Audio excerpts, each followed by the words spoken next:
اعوذ باللہ السمیع العلیم من الشیطان اللعین الرجیم بسم اللہ الرحمن الرحیم الحمد للہ رب العالمین والصلاة والسلام علی سید الانبیاء والمرسلین سیدنا و نبینا و شفیع المذنبین ابی القاسم محمد اہل بیتہ الطیبین الطاہرین المعصومین اما بعد فقد قال علی علیہ السلام ھذا ما زقنی رسول اللہ زقا زقا. صلوات بھیجیں بر محمد. گزارش ایک مرتبہ سورہ حمد 3 مرتبہ سورہ اخلاص کی تلاوت فرما کر اس یوم عباس کے یوم حضرت عباس کے بانی جناب سلطان العلماء مولانا قائم مہدی صاحب قبلہ علیہ المقامہ کے روح کے سر ثواب فرمانے.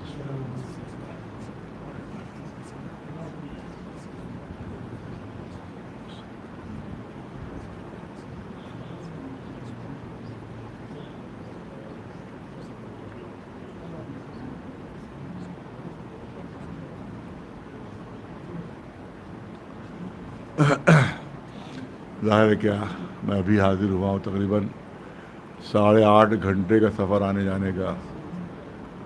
تقریباً 250 کلومیٹر سے زیادہ دور ہے ہو رہی. وہاں جا کے مجلس کے بعد پھر جو کھانا وانا ہوا خیر 20 منٹ میں نے وہاں رکا ہوں گا میں, اور 20 منٹ مجلس کے بعد 20 منٹ اس کے بعد بھی وہاں سے روانگی ہو گئی. اور اس کی وجہ سے کیوں ہے وہ تہوار اہل حنود کا جو ہے وہی کیا کہتے ہیں اس کو جنم اشٹمی ہے رکشا بندھن جو ہے, اس کی وجہ سے بے انتہا ٹریفک تھی, بے انتہا ٹریفک, جس کی وجہ سے آنے بھی بہت دقت ہو گئی. بہرحال حاضر ہو گیا ہوں. میں تو ہر سال منتظمین سے کہتا ہوں کہ بھیا میری ہمت نہیں ہوتی پڑھنے کی وہاں سے, کیونکہ ہر سال کا وعدہ وہاں کا ہے. تقریباً 13 سال سے وہاں جا رہا ہوں, 14 سال سے, تو ہر سال کا وہاں کا وعدہ ہوتا ہے. تو میں کہتا ہوں بھائی کسی اور سے 25 سال تو اس کو بھی ہوگا آپ کو پڑھتے ہوئے. 25 سال سے نہیں ہے, 25 سال سے نہیں پڑھ رہے ہوں. آپ مختلف ذاکرین اس کو پڑھتے رہے. پہلے آپ کے برادر بزرگ جناب مولانا صاحب مدی صاحب قبلہ اس کو پڑھتے تھے. پھر وہ بمبئی سے آپ کے جو بہنوئی ہیں وہ انہوں نے پڑھا ہے. اس کے علاوہ بعد میں جب کوئی نہیں ملا تو آپ نے مجھ کو بلا لیا. صلوات بھیجے پر محمد. آپ ٹکاؤ تھے ایسی آپ کو مستقیم آپ سے وعدہ ہوگی. تو یہی ہے تو ہم کہتے بھیا اتنے تھکے ہوئے آتے ہیں, ہمیں پڑھنے لیے ممکن نہیں ہوتا, تو حالت نہیں ہوتی, چکر آنے لگتا ہے ہمیں. لیکن بہرحال وہ کوئی اصرار رہتا ہے. لہذا اور اب تو بہت دیر بھی ہو گئی ہے, اور حالات بھی آپ کو معلوم ہے کہ بہت ہی شان و شوکت کے ساتھ مجلسیں ہو رہی تھیں وہاں بڑا فرما میں. لیکن حاسدوں کو وہ برداشت نہیں ہو سکی, مجلس سے برداشت نہیں ہوئی. یہ کیسے منحوس شیعہ ہے, کیسے یہ ملعون ہے, ان کو مجلس سے برداشت نہیں ہوئی, صرف حسد میں صرف. اور اب دیکھیں بڑے خوش ہو رہے ہوں گے, اتنی چھوٹے گھر میں اتنی چھوٹی مجلس ہو رہی, کتنے خوش ہو رہے ہوں گے وہ شیعہ جنہوں نے بدماشیاں کر کے ایسا پوری حرکت کی. اب وہ حسد اور جلد میں وہ امام حسین کے دشمن ہوئے جا رہے ہیں, وہ حسینیت کے دشمن ہوئے جا رہے ہیں, مجلسوں کے دشمن ہوئے جا رہے ہیں. ایسے منحوس ہے یہ کم بات. کیونکہ حسد وہ چیز ہوتی ہے کہ انسان اندھا ہو جاتا ہے. بغض الشیء یعمی و یسم, کیونکہ ہے کہ جو بغض جو ہوتا ہے, حسد جو ہوتا ہے, وہ انسان کو اندھا بھی کر دیتا ہے اور بہرا بھی کر دیتا ہے.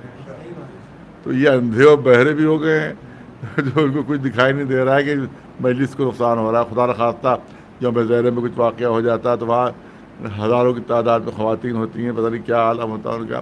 کچھ نہیں, وہ کلمہ جواز فیل ہو جائے بس, یہ ان کی تمنا ہے. چاہے کہ سینکڑوں مر جائیں, مجلسیں تباہ ہو جائیں, کچھ نہیں, کلمہ جواز فیل ہو جائے بس, یہ ان کی تمنا ہے. اس کے علاوہ کوئی ان کی تمنا نہیں ہے. ان کا مسلک ہی یہی ہے, ان کا مذہب ہی یہی ہے. نہ اہل بیت کو مانتے ہیں وہ, نہ امام حسین کو مانتے ہیں. بس ہماری دشمنی میں مرے جا رہے ہیں, اور انشاءاللہ یہاں دنیا میں بھی جلیں گے اور آخرت میں بھی جلیں گے. عزاداری کے دشمنوں پر محمد والے محمد آواز بلند صلوات.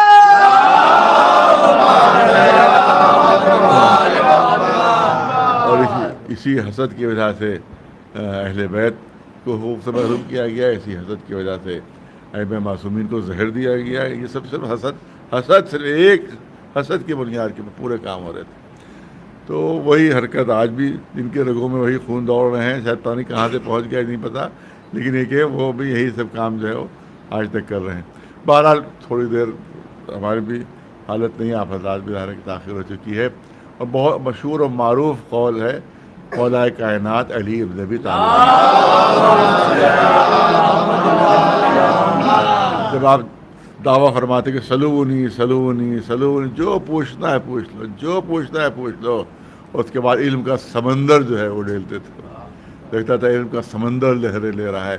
تو لوگوں نے پوچھا کہ علم آپ کو ملا کہاں سے، علم آپ کو حاصل کہاں سے کیا؟ تو آپ کا ہمیشہ جواب یہ ہوتا تھا کہ ھذا لعاب رسول اللہ، یہ رسول کا لعاب دہن ہے، یہ رسول کا لعاب دہن. ھذا ما زقنی رسول اللہ زقا زقا، یہ علوم ہیں جو رسول نے مجھے بھرائے ہیں. صلوات بھیجیں.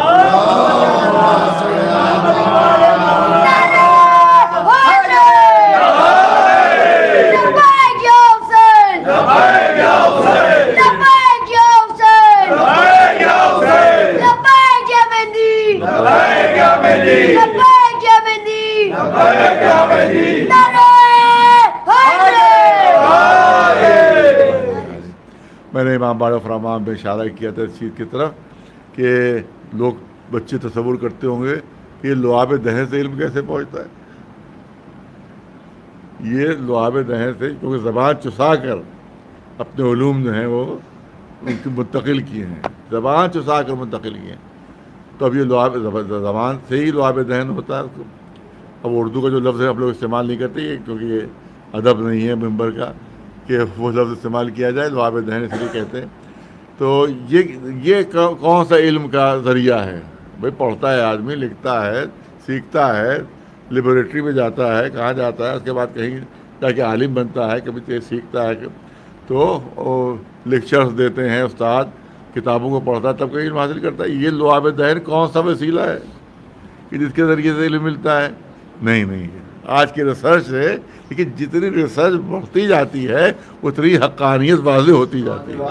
ایک صلوات بھیجے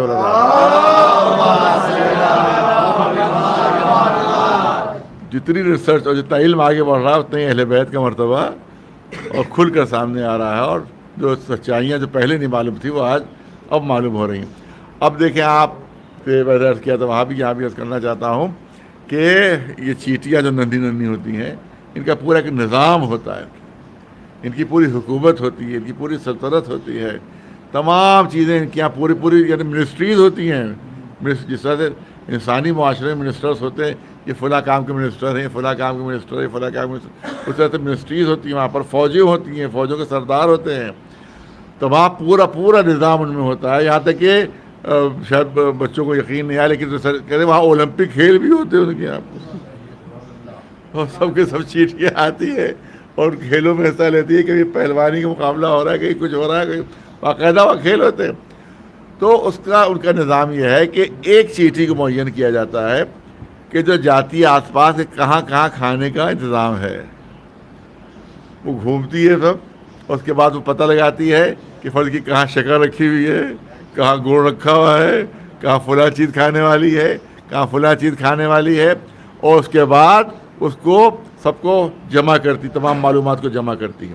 اس کے بعد میں نے اس وقت کہا تھا کوئی بھی بچہ کبھی تجربہ کر کے دیکھ لے، جب یہ چیٹی واپس آتی ہے تو کیا کوئی تقریر کرتی ہے وہ وہاں پر، یہ کچھ لکھ کے دیتی ہے؟ نہیں. آپ جب بھی تجربہ کریے آپ دیکھ لیں گے آپ کہ وہ چیٹی آتی ہے اور اپنا منہ 1 سیکنڈ کے 1000ویں حصے کے لیے ایک چیوٹی سے اپنا منہ ملاتی ہے. اس کے بعد پھر دوسری چیٹی کے پاس پہنچ جاتی ہے، اس سے اپنا منہ ملاتی ہے. پھر تیسری چیٹی کے پاس پہنچتی ہے، اس سے اپنا منہ ملاتی ہے.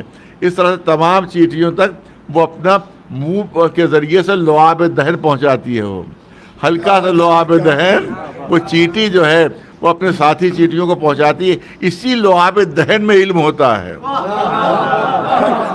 اسی لعاب دہن میں سارے معلومات ہوتے ہیں. جتنے بھی معلومات اس نے اکٹھا کیے اس میں ہوتے ہیں، اور جو چیٹی کے دہن میں پہنچتا ہے وہ اس لعاب دہن کے ذریعے سے ڈیکوڈ کرتی ہے علوم کو جو لعاب دہن کے اندر ہوتے ہیں.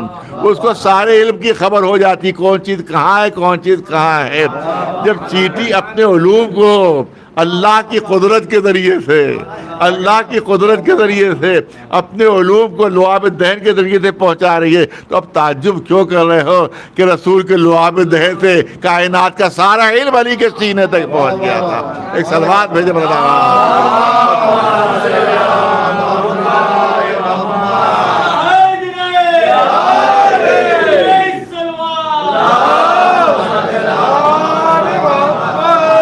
اور توجہ چاہوں کہ بچے یہاں پر ماشاءاللہ موجود ہیں, جوان موجود ہیں, پڑھے لکھے حضرات یہاں تشریف فرما ہے. آپ دیکھیں کہ لعاب اپنا زبان چساتے تھے مولا علی کو, اپنی زبان چساتے, ان کے دہن میں اپنی زبان دیتے تھے جس کے ذریعے سے سارے علوم منتقل ہوتے تھے. کسی چیز کو ٹیپ کرنے کے دو طریقے ہوتے ہیں. ایک طریقہ تو یہ ہوتا ہے کہ ایک ٹیپ ریکارڈ ادھر رکھا, اس کو آن کر دیا, اور دوسرا ٹیپ ریکارڈ سے سامنے رکھ دیا. اب اس کا ٹیپ کا بٹن آن کر دیا اور اس کا اسپیکر کا بٹن آن کر دیا. اب اس پہ بول رہا ہے جو بھی تقریر ہو رہی ہے, جو کوئی بھی, اور اس میں ٹیپ ہوتا چلا جا رہا ہے. بھائی اس میں خرابی کیا ہوتی ہے کہ باہر کا شور شرابہ بھی آ جاتا ہے. اب جس وقت ٹی وی والے آتے ہیں یہاں کے اوپر اور میرا انٹرویو لیتے ہیں تو سودے والوں کی آوازیں بھی اس میں آتی ہیں. ہاں لے لو, لڈو لے لو, مونگ پھلی لے لو, اور یہ لے لو اور وہ لے لو, سب اس میں سب معلومات ٹیپ. اور کہتا ہے روکیے, تو ان کو کیسے روکا جائے بھائی, دکاندار ہے وہ سودے والا, اس کو کیسے روکا جائے اس کو. تو معلوم ساری چیزیں باہر کے جتنے بھی شور ہنگامہ ہے, کوا کائیں کر رہا تو وہ بھی آ گیا, اور فلاں وہ جانور بول رہا ہے تو وہ بھی آ گیا. تو کئی ٹیپ ایسے ہیں جس میں ہماری مرغا دان دے رہا ہے وہ آ گیا اس میں. جس سے ہمارے بہنوں صاحب بہت پریشان رہتے, وہ 4 بجے سے اذان دیتا ہے, صبح 10 بجے تک اذان دیتا رہتا ہے. ایک سلمان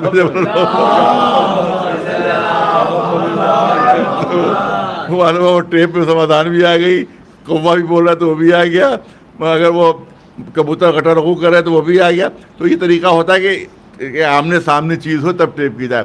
ایک طریقہ یہ ہوتا ہے کہ کیبل کے ذریعے سے ٹیپ ہو. وہ ہوتا ہے ایک آپ نے کیبل لگایا ہے ایک ٹیپ ریکارڈ میں, اور دوسرا کیبل لگایا جس میں آپ کو وہ ٹیپ کرنا ہے. تو جب کیبل کے تھرو ہوگا تو پھر وہی آواز آئے گی کہ جو ٹیپ کے اندر ہے, باہر کی پھر کوئی آواز نہیں آئے گی, باہر کی پھر کوئی آواز نہیں آئے گی. تو اسی لیے علی تک خالص علوم رسول کے پہنچے ہیں. درمیان میں کوئی ملاوٹ آ ہی نہیں سکی تھی, کیونکہ زبان دہن mit دیتے تھے, علم منتقل ہوتا چلا جاتا تھا. ایک صلوات بھیجے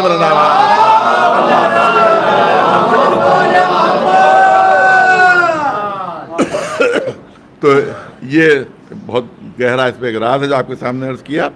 اسی طرح سے آپ دیکھیں کہ ہاذا ما زقنی رسول اللہ زقا زقا, اس کا جو عام طور سے جو اس کی توضیح کی جاتی ہے وہی کی جاتی ہے کہ مولا علی یہ فرما رہے ہیں کہ علوم مجھے اس طرح سے بھرائے ہیں کہ جس طرح سے ایک پرندہ اپنے بچے کو دانہ بھراتا ہے, جس طرح ایک پرندہ اپنے بچے کو دانہ بھراتا ہے, اس طرح سے علوم بھرائے ہیں. اچھا, اس میں حقیقت میں اگر دیکھا جائے, پوری توجہ چاہوں گا, میں مولا کی خدمت میں ہاتھ جوڑ کر کروں گا کہ تعلیم و تعلم کے سلسلے میں, سیکھنے سکھانے کے سلسلے میں, استادی و شاگردی کے سلسلے میں آج تک کسی زبان و ادب میں ہم نے یہ تشبیہ اور یہ تمثیل نہیں دیکھی. آپ نے دیکھا ہوگا کہ اگر بہت اچھا کوئی شاگرد ہے تو کیا کہا جاتا ہے کہ علم اپنا گھول کر پلا دیا, یہ کہا جاتا ہے علم کوٹ کوٹ کر بھر دیا. یہ آپ کو کہیں نہیں ملے گا, کسی بھی لٹریچر میں آپ کو اور زبان ادب میں یہ نہیں ملے گا کہ اس طرح سے استاد نے اس طرح سے علم بھرایا کہ جس طرح سے پرندہ اپنے بچے کو دانہ بھراتا ہے. یہ آپ کو کسی جگہ بھی, کسی بھی لٹریچر, کسی ادب میں, کسی زبان میں آپ کو یہ مثال نہیں ملے گی. یا علی آپ نے تو عجیب مثال دے دی جو ہم کو کہیں نہیں ملی, پوری دنیا میں کہیں نہیں ملی مثال, وہ آپ نے مثال دے دی کہ اس طرح سے علوم بھرا ہے جس طرح سے ایک پرندہ اپنے بچے کو دانہ بھراتا ہے. تو شاید مولا علی فرمایا کہ تو بات کی گہرائی نہیں سمجھ سکا. دیکھ, تمام مخلوق اپنے بچوں تک غذا پہنچاتی ہے, ہر مخلوق اپنے بچوں تک غذا پہنچاتی ہے. ایک ماں اپنے بچے کو دودھ پلاتی ہے, ایک ماں اپنے بچے کو دودھ پلاتی ہے, لیکن جو اصل غذا کھاتی ہے, جو اصل کھانا کھاتی ہے, اس پہ کتنی تبدیلیاں آ جاتی ہیں، کتنے چینجز آ جاتے ہیں. اس کے بعد وہ غذا جو ہے وہ دودھ میں بدلتی ہے، پھر وہ دودھ بچے کے دہن تک پہنچتا ہے. یعنی اصل غذا جو ماں کھاتی ہے اس میں بڑی تبدیلیاں آتی ہیں، تب کہیں جا کر وہ دودھ میں بدلتا ہے، تب کہیں جا کر بچے کے دہن تک پہنچتا ہے. لیکن پرندے کی خصوصیت یہ ہے کہ جیسا دانہ لے کر آتا ہے پوری امانت داری کے ساتھ وہ دانہ جو ہے بچے کے دہن تک پہنچا دیتا ہے، اپنی طرف سے کوئی تبدیلی نہیں کرتا، اس پہ کوئی تبدیلی واقع نہیں ہوتی. تو یہی دنیا کو بتانا چاہتے ہیں کہ جس طرح سے سارے علوم جو اللہ کی بارگاہ سے لے کر رسول اللہ تشریف لائے تھے وہ سارے علوم مجھ تک پہنچا کر دنیا سے جائے. ایک صلوات بلند آواز.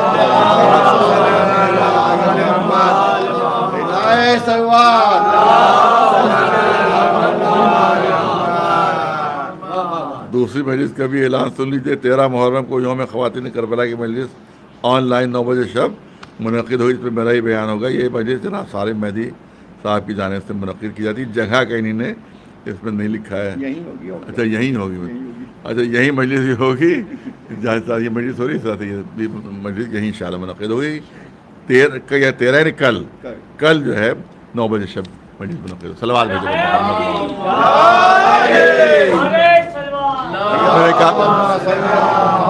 بہت زیادہ نہیں لینا ہے.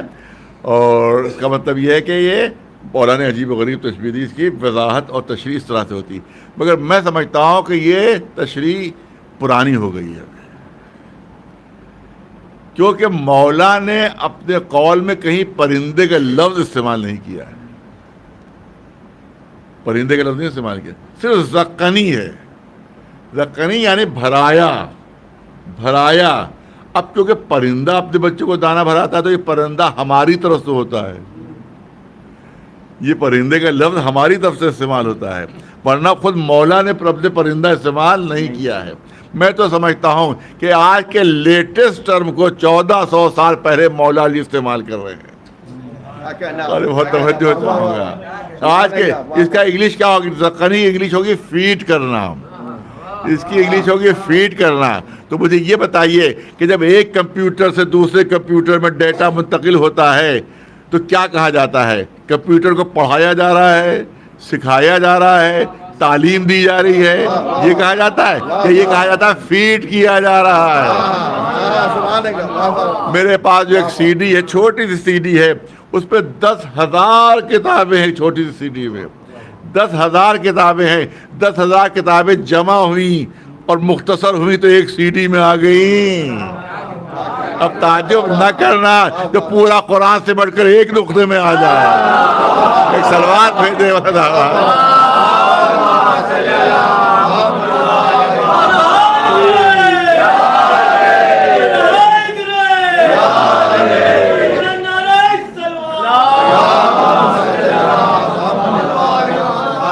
اس ترقی یافتہ کسی بھی ترقی یافتہ کمپیوٹر پر وہ آپ سی ڈی رکھ دیں، اندر اس کے ہارڈ ڈسک میں ڈالیں، جس پہ 10,000 کتابیں ہیں، جس پہ 10,000 کتابوں کا علم ہے، تو چند منٹ کے اندر یہ تمام علم جو ہے وہ کمپیوٹر میں منتقل ہو جائے گا. چند منٹ کے اندر منتقل ہو جائے گا. کیوں؟ کیونکہ دونوں طرف نور ہے. ادھر بھی نور ہے، ادھر بھی نور ہے. جب دونوں طرف نور ہوتا ہے تو علم کو منتقل ہونے میں دیر نہیں لگتی. اب کوئی تعجب نہ کرے اگر مولا علی فرمائے کہ رسول جب دنیا سے جا رہے تھے تو تھوڑی دیر کے لیے اپنے سینے سے لگایا تھا. 1,000 علم کے باپ میری طرف منتقل ہو. ایک صلوات بلند آواز.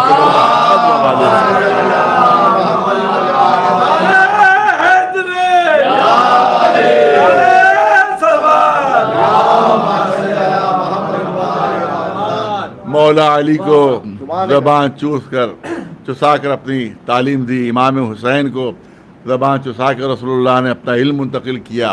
لیکن اب جناب عباس علیہ السلام کے سلسلے میں روایتیں ملتی ہیں کہ ان کو امام حسین نے اپنی زبان چسائی تھی. تو اس کا مطلب یہ ہے کہ علم عباس معصومین سے کم نہیں تھا. صلوات بھیجے پر محمد.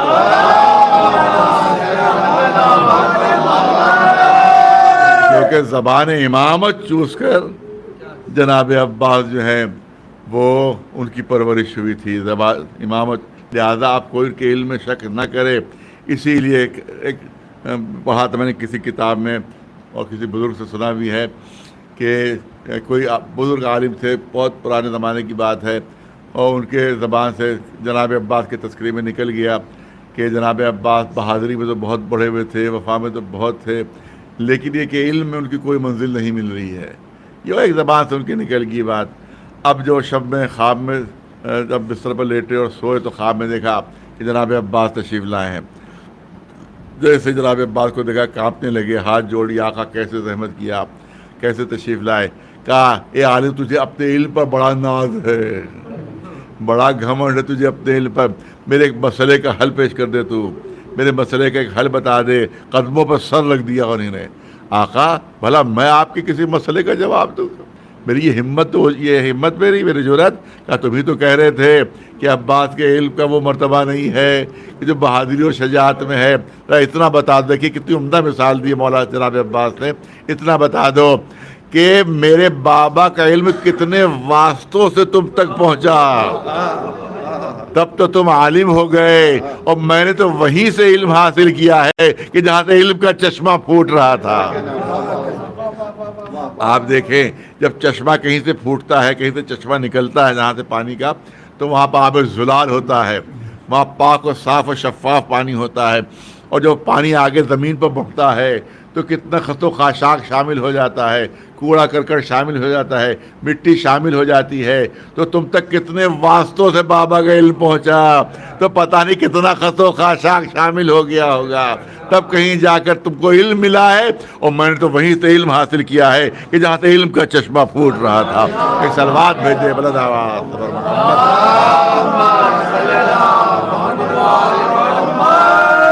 معمولی حیثیت نہیں تھی جناب عباس کی. میں نے عرض کیا بہت بلند شخصیت، بہت بلند مرتبہ جناب عباس کا.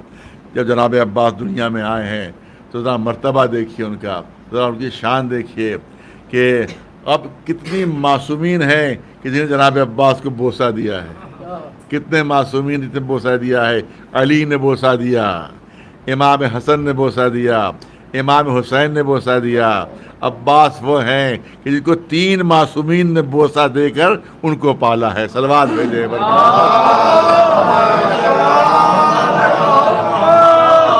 لیکن جو ماں کی وفاداریاں ہیں وہ بچے کے خون میں، رگوں میں خون بن کر دوڑ رہی ہیں. جناب ام البنین کے سلسلے میں روایت ہے کہ جب آپ کا عقد ہوا ہے مولا علی سے، بہت تفصیل ہے اس میں، وہ تفصیل ریاض کرنا ہے. جب عقد ہوا ہے اور جب آئی ہیں آپ گھر میں مولا علی کے، تو پہلے چوکھٹ کو بوسہ دیا، مولا علی کی چوکھٹ کو بوسہ دیا. اس کے بعد جب گھر کے اندر داخل ہوئی ہیں تو بچوں نے دوڑ کر وہ مسند پیش کی کہ جس پر شہزادی فاطمہ زہرا بیٹھا کرتا. وہ مسند پیش کری.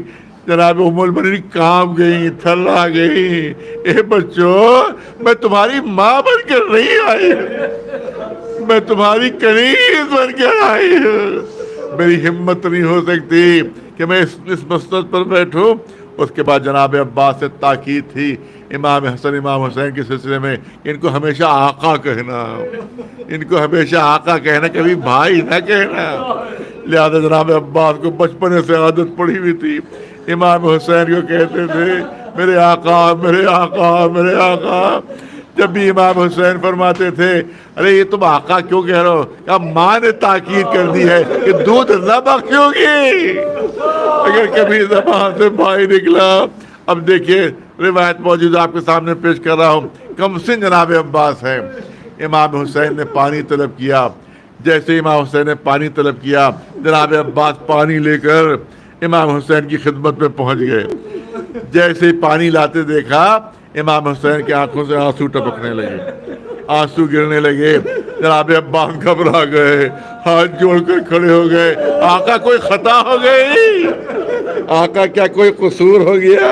امام حسین نے فرمایا نہیں عباس نہیں، بھلا تم سے کوئی خطا ہو سکتی ہے، بھلا تم سے کوئی قصور ہو سکتا ہے، لیکن اس وقت جیسے ہی میں نے تمہیں پکارا تم فوراً پانی لے کر آ گئے. لیکن ایک وقت ایسا ہوگا میں تمہیں پکار رہا ہوں، تمہیں آواز دے رہا ہوں گا مگر تم جواب نہ دو گے۔ جناب عباس کمسنی کا عالم ہے، یہ تو ہمت نہ ہوئی کہ پوچھ سکیں کہ وہ کون سا وقت ہوگا اور کون سا زمانہ ہوگا۔ کمسنی کا عالم ہے، بچپنا ہے، ذہن میں تصور یہ آیا کہ کہیں ایسا نہ ہو کہ میں سو جاؤں، میں سو رہا ہوں، میرا آقا آواز دے اور میں سن نہ پاؤں، جواب نہ دے پاؤں۔ تب تاریخ کہتی ہے کہ جناب عباس نے بستر پر جانا چھوڑ دیا، سونا ترک کر دیا۔ ایک رات گزری عباس نہیں سوئے، دوسری رات گزری عباس نہیں سوئے، 3 راتیں گزری عباس نہیں سوئے، روایت کہتی 7 راتیں اسی طرح سے گزر گئی۔ جناب عباس بستر پر نہیں لیٹے کہ کہیں ایسا نہ ہو میرا آقا مجھے پکارے اور میں جواب نہ دے سکوں۔ جناب زینب کی نظر پڑی ننھے سے بھائی کے اوپر، دیکھا کہ چہرے کا رنگ زرد ہے، بدن پر تھرتھری ہے، آنکھیں بے خوابی سے سرخ ہو رہی ہے۔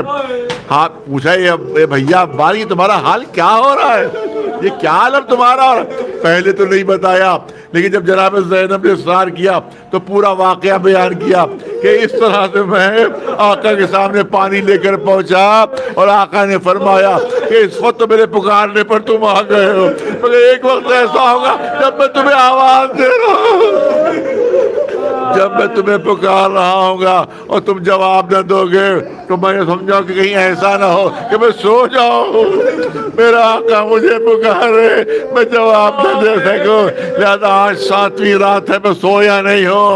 یہ سن رہا تھا، جناب زینب نے ننھے سے جناب عباس کا ہاتھ پکڑا، امام حسین کی خدمت میں لائی۔ بھیا آپ نے چھوٹے سے بھائی سے کیا کہہ دیا، میرے چھوٹے سے بھائی سے کیا کہہ دیا ہے؟ ارے 7 راتیں گزر گئی ہے، میرا بھیا سویا نہیں ہے۔ امام حسین تڑپ گئے، اے بھیا عباس کی تمہاری زندگی کا واقعہ نہیں، میں اس وقت آواز دے رہا ہوگا جب تو فرات کے کنارے بازو کٹائے ہوئے آرام کر رہے ہوگے، میں اس وقت پکار رہا ہوں گا میرا عباس کہاں ہے، میرا علمدار کہاں ہے۔ ہاں عزاداروں، روایت کہتی ہے جس پر پسر سعد سے گفتگو کا وقت معین ہوا تو پسر سعد نے کہا کہ آپ تنہا آئیے گا، عمر سعد نے کہا تنہا آئیے گا اور کسی کو ساتھ نہیں لائیے گا۔ لیکن جب جناب امام حسین چلنے لگے تو جناب علی اکبر ساتھ ہو گئے، کہ علی اکبر تم کیوں ساتھ آ رہے ہوتا ہے، یہ ہوا ہے کہ اکیلی گفتگو ہوگی؟ تو جناب علی اکبر نے فرمایا کہ عمر سعد کا بیٹا ساتھ ہے، عمر سعد کا بیٹا ساتھ ہے اس کے، لہذا مجھے بیٹے کی حیثیت سے حق حاصل، بیٹے کی حیثیت سے حق حاصل کہ میں آپ کے ساتھ چلو۔ جناب عباس نے قدم بڑھائے، اے بھیا عباس آپ کیوں آ رہے ہیں، آپ کیوں آ رہے ہیں؟ آقا عمر سعد کا غلام بھی اس کے ساتھ، میں غلام کی حیثیت سے اس کا آپ کے ساتھ آ رہا ہوں۔ یہ وفاداریاں ہیں جناب عباس کی۔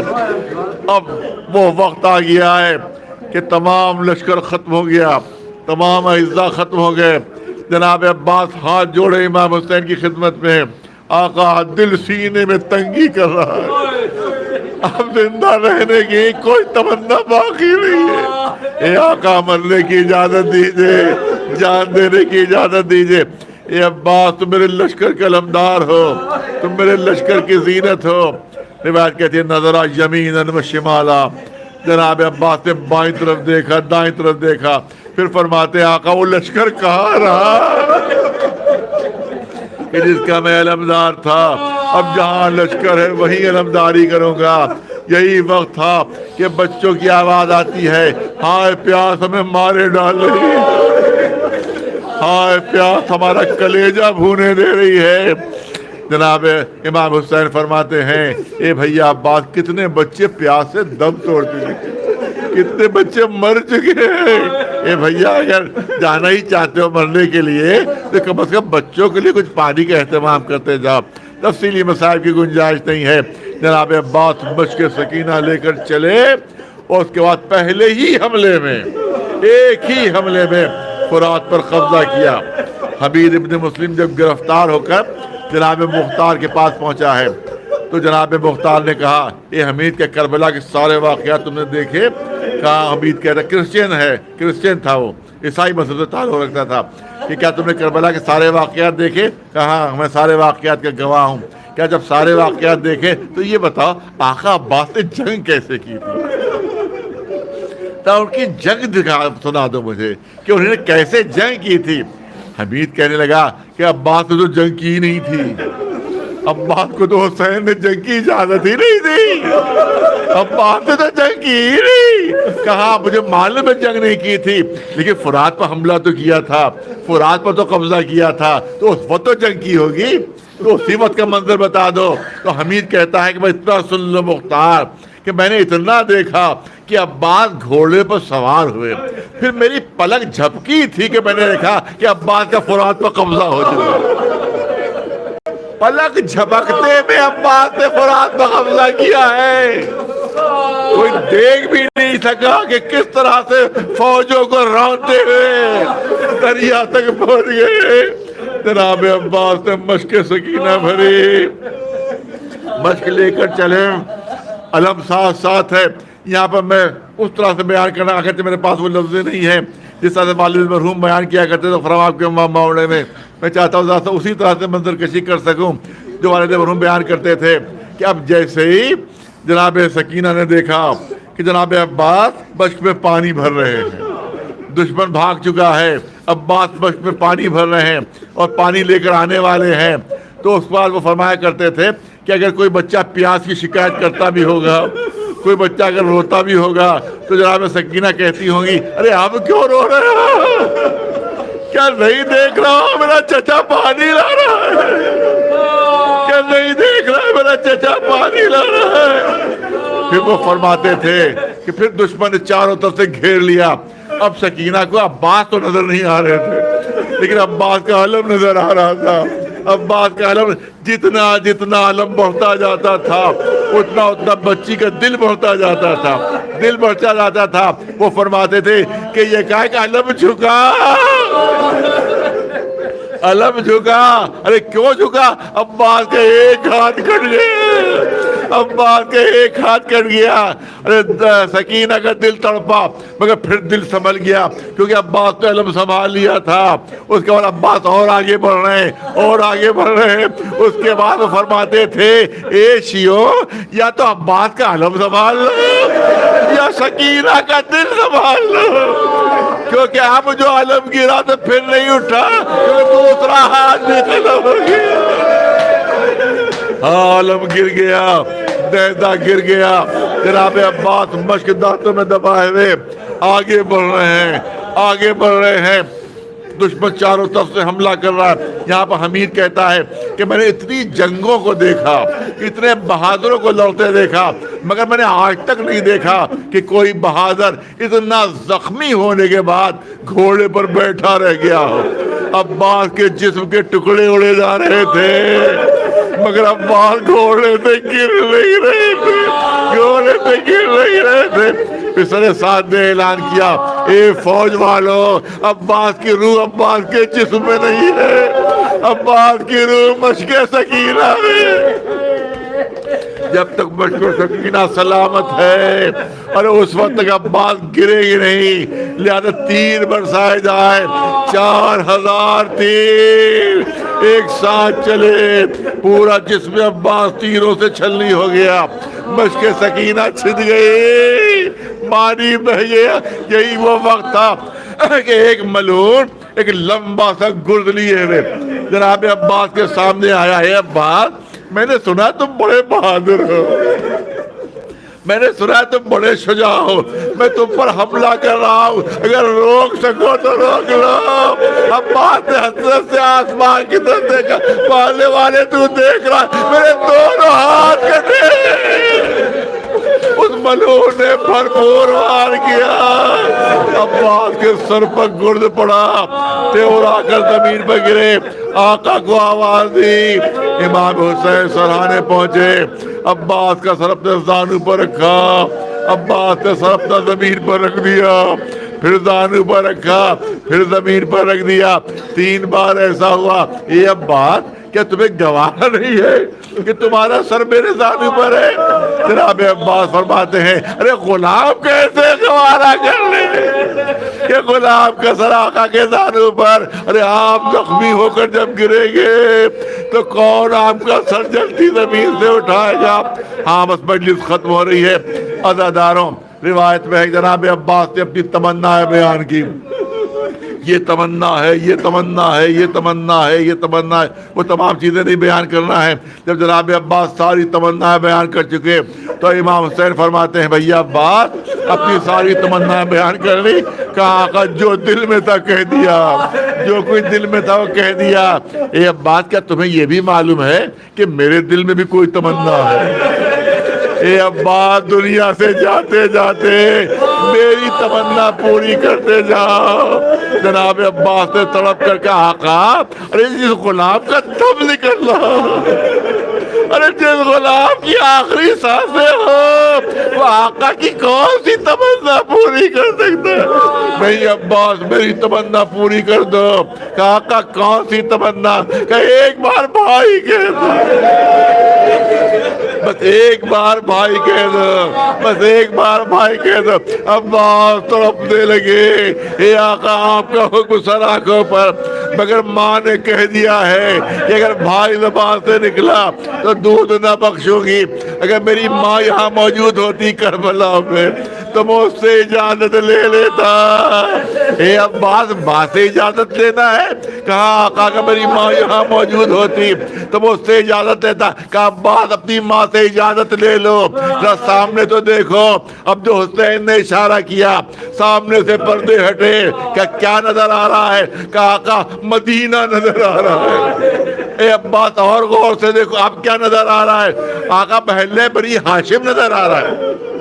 اے عباس اور غور سے دیکھو اب کیا نظر آ رہا ہے؟ کہ جنت البقیع کا قبرستان ہے، شہزادی فاطمہ زہرا کی قبر ہے.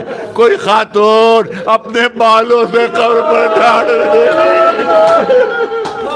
اے عباس یہ تمہاری ماں ام البنین ہے، اجازت لے لو، اجازت لے لو. عباس نے آواز دی اے اماں، اے اماں. ام البنین نے گھبرا کر قبر سے سر اٹھایا. اے عباس کیا مدینے آ گئے؟ کیا اپنا آقا کا ساتھ چھوڑ دیا؟